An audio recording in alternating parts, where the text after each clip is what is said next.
جی snooker में पाकिस्तान का परचम बुलंद करने वाले एहसन रमज़ान हमारे साथ मौजूद हैं। रात को एक नाखुशगवार वाक़या पेश आया, उस हवाले से उनसे बात करते हैं। एहसन भाई, एक तो बताइएगा कि क्या वाक़या पेश आया और पुलिस आपको थाने में लेके गई थी, बंद कर दिया था, क्या वजह हुई थी? यहाँ पे मैं प्रैक्टिस कर रहा था तो तकरीबन 12 बजे का टाइम था। तो वो तो ऐसे आए थे कि जैसे किसी दहशतगर्द को पकड़ना हो पूरी पुलिस के साथ, मतलब जो गन्स वगैरह थी उनकी। तो काफ़ी ज़्यादा बदतमीज़ी की। तो मैं यहाँ पे प्रैक्टिस कर रहा था तो तब तक वो नीचे चले गए थे। पहले काउंटर पे कहा कि क्लब बंद कर दें 2 मिनट से पहले तक। तो सब लड़के ने लाइटें वगैरह बंद कर दी, नीचे चले गए। मैं उनके पास गया तो मैंने जाके बताया कि मैं वर्ल्ड चैम्पियन हूँ, तो प्लीज़ आप कोई कंप्रोमाइज़ करें, अगर हमारी कोई गलती है हमें बताएं। तो उन्होंने बहुत ही बदतमीज़ी के साथ आगे से बोला कि आप वर्ल्ड चैम्पियन बने हैं तो अपने लिए बने हैं, इसमें हमारा क्या है, बस SHO साहब का हुक्म है क्लब बंद करना है तो सिर्फ बंद ही होगा। हमें किसी भी किस्म का कोई भी नोटिफिकेशन नहीं दिया गया क्लब बंद करने के हवाले से, हमारी कोई गलती नहीं है। जब मैंने कहा चले मैं SHO साहब से मिलने के लिए चले जाता हूँ, अगर आप कहते हैं कि उनसे मिलने के बाद ही क्लब खुलेगा, उनकी इजाज़त के बगैर नहीं खुल सकता। तो जैसे ही हम वहाँ पर गए हैं और फैसल भाई मेरे साथ थे, तो वहाँ पर जाके वो SHO साहब के रूम में चले गए। तो वहाँ से जैसे ही आते हैं और कहते हैं कि आप सामने एक रूम था वहाँ पे जाएं।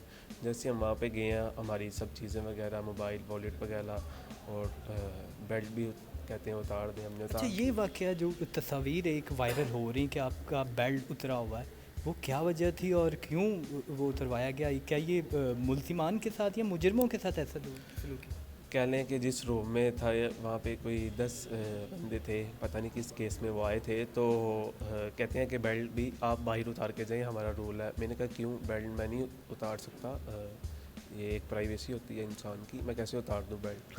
तो उन्होंने कहा कि नहीं, बेल्ट उतार के अंदर जाना होगा, ऐसे नहीं हम जाने देते। फिर मजबूरी थी, मुझे उतारना पड़ा, मैंने बेल्ट उतार दिया। तो 15 से 20 मिनट तक मैं अंदर रहा। फिर दोस्त आए, उन्होंने कुछ बात की, उसके बाद हमें बाहर निकाला।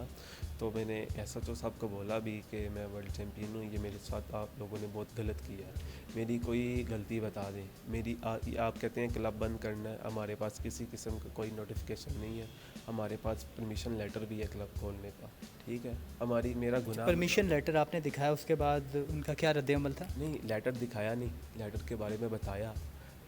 बेसिकली लेटर का कोई इशू नहीं है अगर ना भी हो तो, लेकिन हमारे पास है क्योंकि हम ऑफिशियल तरीके से काम करते हैं। मैं यहाँ पे प्रैक्टिस करता हूँ, मुझे अपनी इज़्ज़त का भी ख्याल है और अपने साथ वालों का भी है। लेकिन जो मेरे साथ हुआ ये एक जुल्म है, अगर आज मैं नहीं बोलूँगा कल किसी और के साथ होगा। मैं चाहता हूँ कि वज़ीर आज़म और वज़ीर आला को इस पर कोई नोटिफिकेशन लेना चाहिए, IG पंजाब सर को, क्योंकि जब मैं 2022 में वर्ल्ड चैम्पियनशिप पाकिस्तान के नाम की थी तो मुझे जो पंजाब पुलिस ने जो इज़्ज़त से नवाजा था, मैं आप लोगों को बयान नहीं कर सकता। IG साहब ने, CCPO साहब ने मुझे अपने पास बुला के मेरी हौसला अफजाई की थी। तो जिन लोगों ने मेरे साथ ऐसे किया, मैं कैसे सोच सकता हूँ कि उनका नीचे वाला अमला आके ऐसे बदतमीज़ी करेगा। क्या पहले वो आते थे क्लब में, आप प्रैक्टिस कर रहे होते थे, कोई तनबीह आपको की गई, कोई बताया गया कि इतने बजे तक आप क्लब खोल के रख सकते हैं, तब तक आप प्रैक्टिस कर सकते हैं? देखें, अच्छा बुरा टाइम आता है, मुल्क के हालात ठीक नहीं भी होते तो हम कंप्रोमाइज़ करते हैं जितना हो सकता है। तो पहले भी यहाँ पे इतने SHO आए हैं, कभी किसी ने ऐसे नहीं किया। ये मुझे नहीं पता कि ये मेरे साथ ऐसे क्यों हुआ है, लेकिन ये मेरी समझ से बाहर है। जो मैं यही चाहता हूँ कि इसके ऊपर जल्दी कोई एक्शन लिया जाए, क्योंकि ये एक ज़्यादती है। अब मैं मेंटली इतना डिसऑर्ड हूँ, मैं अपने वर्ल्ड कप के लिए तैयारी कर रहा था। अभी मुझे बताएं कि मैं किसके लिए खेलने जाऊँ? अपने मुल्क के लिए खेलने जाता था, दिन रात यहाँ पे, यहाँ के घर भी नहीं जाते हम, यही हमारा घर है, मैं किसी टाइम सुनने यहाँ में पर सुनने में था कि आप यहीं पे रहते हैं, यहीं पे सोते हैं और प्रैक्टिस भी यहीं पे करते हैं। जी, ये सबको इसी चीज़ के बारे में पता है तो मैं दोबारा नहीं शेयर करना चाह रहा था। तो आज भी किसी टाइम अगर मुझे एक कॉन्फिडेंस मेरा नहीं अच्छा होता, मैं समझता हूँ कि मुझे ज़्यादा ज़रूरत है, सुबह अगर चला गया तो लेट आऊँगा, तो मैं यहाँ पर ही सो जाता हूँ। तो ये मेरा घर है, तो मेरे घर में आके मेरे साथ ऐसी ज़्यादती होना, वो भी मेरा कोई कसूर नहीं है। अगर मेरा कोई कसूर है तो मुझे बताया जाए।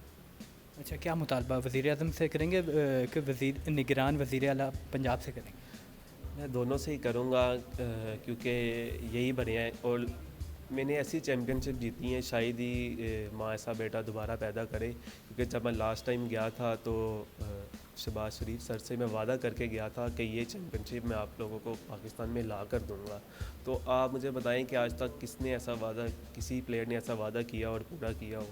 میں تو یہ وعدہ پورا کر کے واپس آیا, اور واپس آنے پہ مجھے بہت اچھا سرپرائز دیا ان کو. اچھا, گالیاں تو آپ کو دی گئیں, کیا تشدد کا نشانہ بنایا گیا یا نہیں صرف آپ کو وہی کہ زبان کی طرف سے یا گالیاں زبان سے کچھ کہا گیا؟ جب ہماری چیزیں لے لی گئی تھی, جب حوالات کے باہر تھے ہم, تو وہاں پہ جب اس نے بیلٹ اتارنے کا بولا تو مجھے مناسب نہیں لگا, تو میں نے اس پہ بحث کی کہ یہ میں نہیں اتاروں گا. تو اس نے میرا شولڈر پکڑ کے بہت بدتمیزی سے دبایا اور کہا کہ یہ آپ کا گھر نہیں ہے, ہمارا تھانہ ہے, جو ہم چاہیں گے یہاں پہ وہی ہوگا. جی, احسن رمضان کی جانب سے یہ کہا جا رہا ہے کہ ان کے ساتھ رات کو جو واقعہ پیش آیا اس کے خلاف انکوائری ہونی چاہیے. انہوں نے وزیر اعظم سے مطالبہ کیا اور ساتھ ہی وزیر اعلیٰ سے بھی مطالبہ کیا ہے کہ انہیں انصاف چاہیے. وہ اپنی پریکٹس کر رہے تھے, رات کو پولیس اہلکار یہاں پہ آئے تھے اور انہیں تھانے لے کے گئے تھے.